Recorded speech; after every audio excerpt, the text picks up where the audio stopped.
Welcome back to the channel.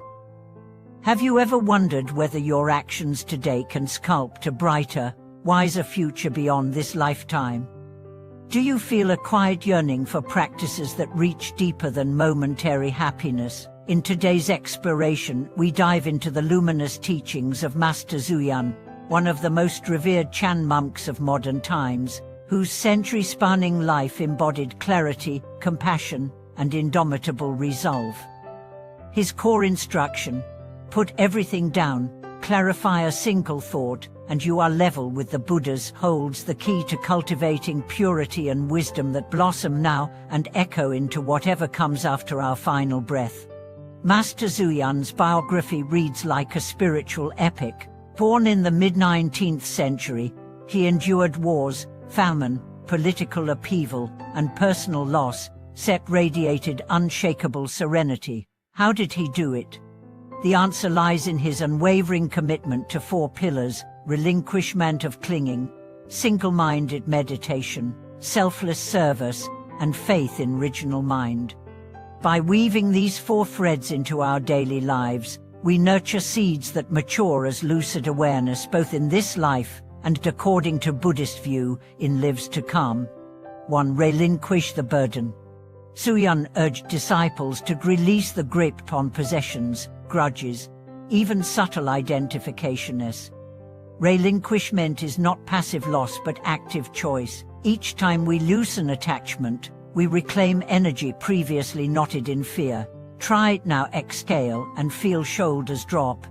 Notice how the mind clutches unfinished lists, old insults, images of success. Gently label each, just a thought, allow it to float off. This micro letting go mirrors the macro letting go at dare. Rehearsing it daily eases the transition and clears karmic residue that might otherwise cloud the next mind stream.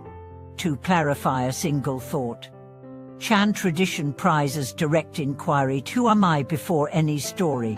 Sit, follow the breath to its still point, then ask inwardly, what is this awareness? Do not seek verbal reply. Rest in the pregnant silence that precedes language. With repetition, scattered mentation gathers into a bright, singular beam.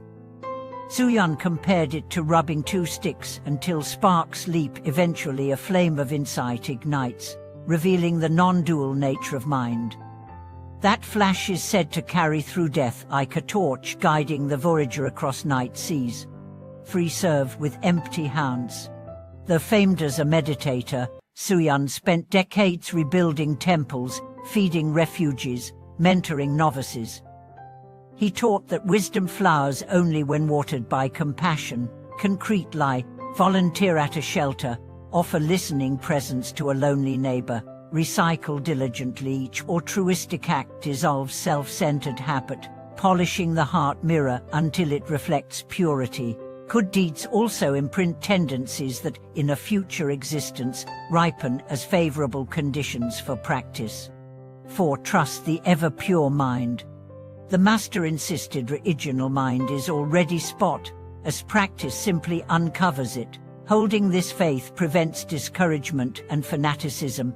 When doubt arises, I'll never be free of anger, or my meditation is useless, recall that clouds cannot stain the sky. This confident humility sets the tone of one's future continue.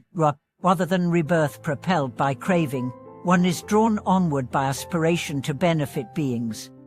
Imagine weaving these pillars through a typical day. Dawn, relinquish by offering first thoughts to silence. Mid-morning, pause amid tasks, breathe, clarify the witnessing mind. Afternoon, help a colleague without fanfare. Evening, reflect, dedicate merit, rest in trust. Repeated cycles carve grooves of purity deeper than neural circuits. They etch pathways in the subtle body that Buddhist science claims escort consciousness gracefully past physical death into fields of further learning. Skeptical.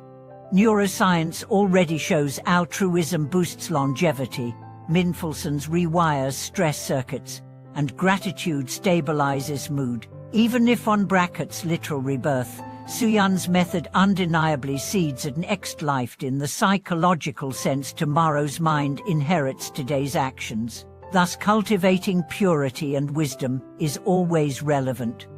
Advanced practitioners eventually glimpse the empty luminous ground, where birth and death themselves are seen as mental constructs. In that realization, concern for next life relaxes into spontaneous beneficence here and now. Yet until that dawn breaks, the aspiration for future clarity motivates diligent practice, just as hikers aim for a distant summit even while savoring each step. So take Suyun's mantra to heart, put everything down, clarify one thought. Watch how rooms brighten, relationships soften, inner chatter subsides. Trust that each moment spent in such clarity is a jewel deposited in the treasury of consciousness, waiting to gleam in whatever dawn follows tonight's sleep and, eventually, life's final sunset. Let us journey even deeper into Master Suyun's roadmap for crafting a luminous continuum, one that remains crystal clear, not only through the final exhalation, but also across the subtle passages tradition calls the intermediary state. To appreciate the richness of his counsel, imagine 4 concentric circles rippling outward from a still center. Each ring describes a sphere of practice that broadens our influence while steadily refining our inner light. First ring, the ecology of the body. Suyun repeatedly emphasized basic physical stewardship. While modern wellness culture sometimes chases longevity for vanity's sake, the master framed bodily care as sacred preparation for insight. Adequate sleep, simple vegetarian food, moderate exercise, and mindful posture ensure that nerves, hormones, and circulation support rather than hinder contemplative fire. Begin with one upgrade, perhaps exchanging late night scrolling for a set bedtime, or trading processed snacks for fresh produce. As the body steadies, meditation deepens, emotions stabilize, and karmic momentum already pivots toward equilibrium. Second ring, cleansing the river of speech. In Chan halls, Suyun cautioned novices reckless words deposit toxins in the stream of mind. Idle gossip, sarcasm, chronic complaint all etch grooves that echo in dreams and, by extension, into future births. Conversely, speech rooted in honesty, encouragement, and humility acts as continuous confession, rinsing residues of self-importance. Try a 7-day experiment. Pause before each sentence and ask, is this necessary, true, and kind? With a discipline feels awkward at first but soon reveals reservoirs of silence where wisdom germinates. That silence is precisely the atmosphere the next mind stream will inhale at its first breath. Third ring, harmonizing social and digital fields. While Suyun's world lacked smartphones, his principle of undefined environments translates seamlessly. Our feeds and friend circles operate like karmic greenhouses, amplifying whatever seeds we plant. Curate timelines toward compassion, curiosity, and depth. Disengage from our trade loops engineered to monetize attention. Offline, seek communities that practice generosity and dialogue. Each alchemical choice subtly encodes cognitive tendencies that accompany consciousness beyond mortality, much like fragrance clings to clothing. Fourth ring, unbounded service to all beings. The Master's greatest legacy may be his fearless outreach, negotiating with warlords to protect temples, sharing rations during famine, risking his life to halt sectarian violence. Such deeds dissolve the perimeter of self until benefactor, beneficiary, and gift merge in a single gesture of reality loving itself. Volunteer for disaster relief, mentor youth, defend ecosystems. Whatever resonates, the scale matters less than the wholeheartedness. Service casts karmic seeds so bright they illuminate not only the road ahead but also countless paths for those who follow our wake. Navigating the intermediary landscape. Buddhist psychology describes transitional phases after death, where residual habits color perception like lenses. Practitioners versed in Suyun's pillars meet these phases with lucid confidence. Having rehearsed letting go daily, they recognize collapsing body images as mere projections. Having honed single-pointed clarity, they ride luminous visions without fear. Having served tirelessly, they drift borne by currents of altruistic momentum toward circumstances ripe for continued practice, or, in the ultimate fruition, they awaken to the unborn nature here and now, bypassing future wombs. For listeners uncertain about literal rebirth, treat the Bardo model as metaphor for every liminal period: job change, relocation, illness, pandemic. Old structures dissolve, unfamiliar vistas arise. The same training relinquishment, clarity, service, trust, turns potential panic into portal. Thus we rehearse a graceful passage thousands of times before the final transition. Obstacles on the long mark. 1. Subtle materialism. Spiritual seekers may cling to visions, attainments, or moral superiority. Zhu's prescribed constant humility, reminding disciples that the highest state is ordinary mind free of appropriation. 2. Compassion fatigue. Serving others without balancing stillness can exhaust energy. The remedy lies in alternating action with silent absorption, like lungs cycling inhalation and exhalation. 3. Cynicism in secular contexts. Modern culture often doubts non-material dimensions. Cultivate silent confidence through direct experience rather than debate. Let the radiance of conduct answer skepticism more eloquently than argument. A 7-week emergent plan. Week 1. Declutter one physical space and donate unused items. Week 2. Commit to 10 minutes of breath focus before dawn. Week 3. Track each. Keep a journal of moments when restraint prevented harm.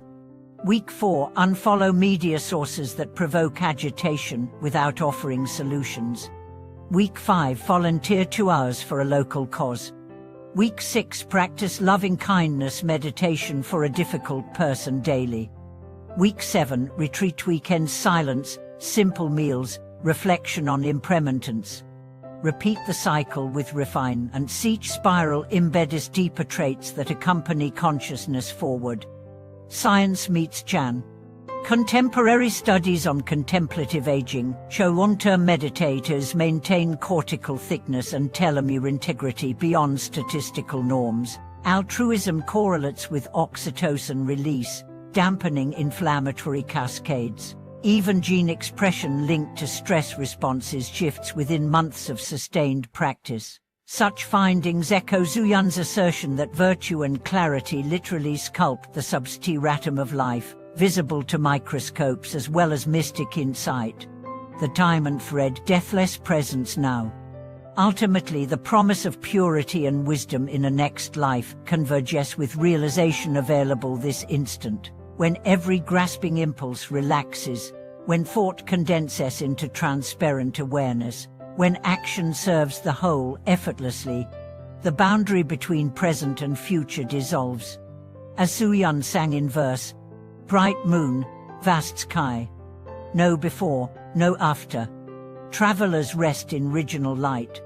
Carry that stanza in heartbeats. Let each breath affirm the unborn mind. Each gesture embody unstained compassion. Each night fall close upon a day well tended. Thank you for watching this video.